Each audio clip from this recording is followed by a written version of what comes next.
오늘의 사연은 천안에 사시는 60대 초반 정미숙님이 보내주신 사연입니다. 전 외동아들 하나를 둔 주부입니다. 저희 아들이 올해로 36입니다. 결혼할 나이기도 하고 이제 슬슬 결혼을 해야 하지 않을까 하는 마음이 있었어요. 아들한테는 2년 좀 넘게 만난 여자친구가 있었거든요. 그동안 한 번도 여자친구를 소개시켜주지 않았는데 어느 날 아들이 결혼을 하겠다며 여자친구를 데리고 와도 되겠냐고 물었습니다. 저는 속으로 너무 반갑고 다행이다 싶었어요.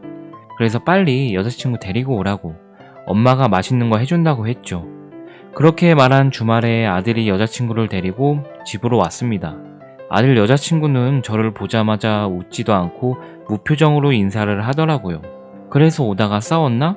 생각이 들어 일단은 반갑게 웃으며 어서 오라고 더운데 고생이 많았죠? 얼른 들어오라고 환대를 해주었는데 아들 여자친구가 하는 말이 네 덥네요 라고 단답을 하고 인상을 쓰며 집 안으로 들어왔어요. 저는 좀 민망하긴 했지만 처음이라 그런가 낯을 가리는 건지 아니면 싸우고 들어와서 저러는 건지 몰랐지만 일단 넘어갔죠. 그리고 준비한 저녁을 차릴 동안 아들한테 여자친구 데리고 집 구경 좀 시켜주고 편하게 얘기하고 쉬고 있으라고 했습니다. 근데 아들과 여자친구는 아무 말도 안 하고 둘이서 그냥 TV만 보더군요. 그래서 전 속으로 확신했죠. 오다가 싸웠구나. 그래서 여자친구도 저렇게 표정이 안 좋았구나 생각했습니다. 그래서 아들한테 조용히 물어봤어요. 여자친구는 안색이 안 좋은 것 같은데 무슨 일 있었니? 라고 하니 아들이 하는 말이 성격이 원래 저렇다고 했어요. 뭐 원래 성격이 저렇다고 하니 저는 대수롭지 않게 생각했습니다. 그런데 식사하는 내내 아무 말도 없고 이게 시부모 처음 보는 자리가 맞나 의심이 들 정도로 민망하고 불편한 자리였죠. 저는 아들 여자친구한테 차린 건 없지만 많이 들어요 라고 말하니 또 네 라는 단답만 들었죠. 제가 묻는 말엔 그냥 딱 단답만 하는 거죠. 계속 저러니까 저는 별의별 생각이 다 들더라고요. 제가 남편과 일찍 사별을 했거든요. 그래서 우리 아들이 아빠 없이 자란 게 마음에 안 들어서 저러나 하는 생각까지 들더라고요. 마음이 썩 좋지는 않더라고요. 제 친구들 중에도 며느리를 본 친구들이 꽤 있는데 얘기를 들어보면 며느리랑 사이좋은 고부도 많더라고요. 친구들이 며느리한테 잘해서 사이가 굉장히 좋다고 했어요. 그래서 저도 며느리가 생기면 살갑게 잘 해줘야겠다고 항상 마음먹고 있었거든요. 그런데 아들이 데리고 온 예비 며느리는 제가 상상하고 생각했던 며느리랑은 정반대의 아가씨였어요. 그래도 아들이 좋아하고 결혼을 하겠다고 데리고 왔으니 저는 최대한 좋게 생각해 보려고 했죠. 그날 그렇게 돌려보내고 많이 찝찝했지만 아들이 좋다기에 상견례 날짜를 잡고 상견례를 하게 되었습니다. 그런데 상견례 자리에서 느낀 게 예비 사돈들도 예비 며느리와 성격이 똑같았어요. 너무 놀랐죠. 사람들이 웃지도 않고 오히려 화가 나 있는 듯한 얼굴이었어요. 상견례 자리에서도 제가 물어보는 말에 예비 며느리의 대답은 또 네, 아니요 라고만 하니 아무리 그게 원래 성격이라도 해도 너무 무례한 것 같다는 느낌을 받았습니다. 우리 아들이 마음에 안 드나? 라는 생각까지 들었죠. 저희 아들은 엄청 잘 나가는 사람은 아니어도 키도 크고 인물도 좋고 공기업 다니면서 자기 일 열심히 해서 직급도 빨리 단 편입니다. 어디 데리고 다녀도 훤칠하다는 소리 많이 듣고요. 하지만 예비 며느리는 직장을 1년 정도 다니다가 그만두고 지금은 일할 생각 안 하고 집에만 있는다고 했어요. 저희 아들이랑 예비 며느리랑 비교했을 때 저희 아들이 부족하거나 떨어지는 건 하나도 없었습니다. 근데 상견례 자리에서 예비 사돈이 아들 월급 얘기를 언급하시더라고요.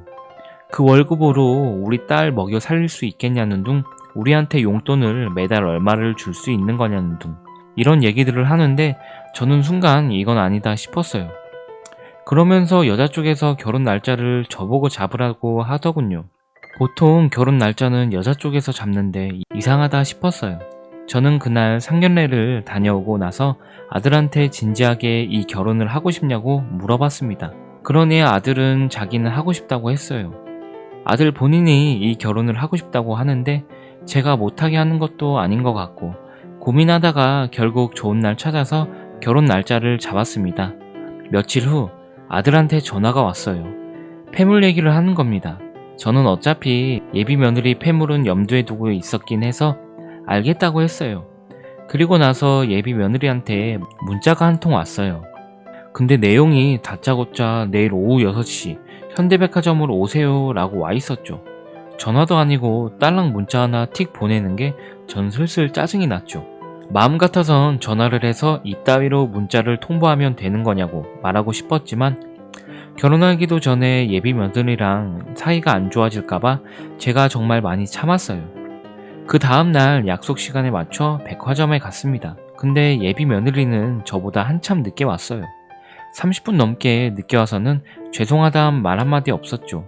저는 화를 꾹 참고 폐물로 받은 게 있냐고 하니 예비 며느리는 가방을 사러 가자고 했어요. 그러면서 엄청 유명한 명품 매장으로 저를 데리고 가더군요. 근데 며느리가 사고 싶다는 작은 가방들이 하나에 7, 800만 원씩 하는 가방들이었어요. 저는 너무 깜짝 놀랐습니다. 원래 이런 명품 매장에 다니지도 않았는데 이렇게 비쌀 줄 몰랐거든요. 비싸봐야 1, 200 할 줄 알았는데 그래서 전 결국 매장에 나와 예비 며느리한테 솔직하게 이야기를 했어요. 사실 내가 생각한 금액은 200만 원 정도다. 최대 300까지 생각한다. 주변 친구들한테도 물어보니 가방은 그 정도면 산다고 하던데 저 가방은 너무 비싼 것 같다 말했죠. 그랬더니 예비 며느리의 얼굴이 시뻘개지면서 아니 이럴 거면 여기에 뭐하러 오셨어요? 괜히 시간 낭비만 했네요. 그러면 그냥 가방 사주지 마세요. 전 저 가방 아니면 살 생각 없어요. 라며 그 자리를 박차고 가버렸어요. 전 너무 황당해서 아들한테 바로 전화를 걸었어요. 방금 있었던 일들을 이야기하니 아들은 일단 여자친구랑 이야기해보겠다고 저는 들어가 보라고 하더라고요. 저는 심장이 놀랬는지 두 군데서 약국에서 청심환 하나 사먹고 들어갔네요. 그리고 며칠 후 예비사돈한테 전화가 왔습니다. 전화를 걸어 다짜고짜 하는 말이 저희 딸한테 폐물 안 해주신다고 하셨다면서요? 그럼 저희도 예단 안 보내겠습니다 하며 전화를 끊어버렸어요. 어쩜 그 부모의 그 자식이라고 저렇게 똑같을까란 생각이 들었어요. 전 너무 화가 나서 다시 전화를 걸어 예절이 원래 그러세요? 라고 하니 대꾸도 안 하고 저는 말했죠. 그리고 전 폐물 안 해준다고 한 적 없습니다. 그런데 그쪽 딸이 마음에 드는 가방 안 사줄 거면 사주지 말라고 했다. 잘 알고 전화해라 라고 말하고 저도 그냥 전화를 끊었습니다. 저는 그날 아들 불러다가 대놓고 이 결혼 안 했으면 좋겠다고 말했어요. 도대체 이런 여자랑 결혼을 왜 하고 싶냐고 물어봤어요. 저는 혹시나 하는 생각에 혹시 임신시켰냐고 하니 아들은 그런 거 아니라며 화를 내는데 아들은 나랑 사는 거지 엄마랑 사는 거 아니라고. 그 말을 듣는 순간 할 말이 없더라고요. 아들 말이 맞는 말이긴 하니까요. 그 후 아들 결혼 준비하는 내내 예비 며느리의 명품 타령에 저희 가정 형편 그렇게 넉넉하지도 않은데 정말이지 없는 돈에 대출까지 받아서 아들 결혼하는데 해줘야 하나 싶었어요.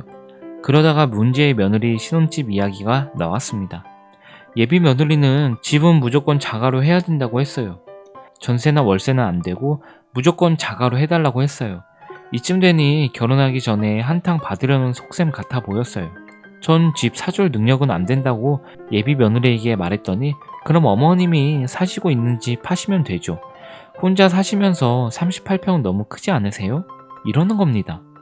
그 이야기를 듣고는 저는 너무 열이 받아서 지금까지 참아왔던 화가 터져버렸어요. 어디 시건방지게 집을 팔아라 말아라 하고 있냐. 나는 이 결혼 안 시킬 거니까 네 알아서 해라 하고 끊었습니다. 다시 한번 아들을 붙잡고 얘기했습니다. 나는 웬만하면 결혼 허락할 생각이었는데 이 결혼 절대 안 된다고 강력하게 제 입장 밝혔습니다.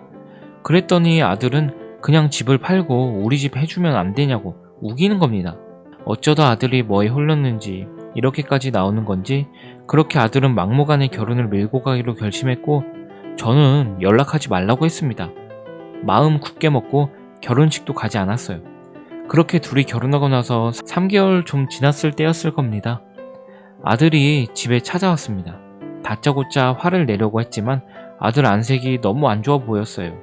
그래서 무슨 일이 있냐고 물으니 펑펑 울면서 아무 말 못하는 겁니다. 나중에 알고 보니 며느리는 다른 돈 많은 남자랑 바람나서 집을 나갔다는 겁니다. 솔직히 저는 그런 행동할 여자라는 거 뻔히 알고 있었는데 아들이 그저 한심해 보였지만 한편으론 또 이렇게 힘들어하는 아들 보고 있으면 마음이 찢어지네요. 집까지 팔아서 신혼집까지 해줬으면 정말 하늘이 무너졌을 듯해요. 지금 아들은 아직도 며느리 기다리고 있는데 저 멍청한 아들을 어찌하면 좋을까요? 오늘의 사연 여기까지입니다. 끝까지 시청해주셔서 감사합니다.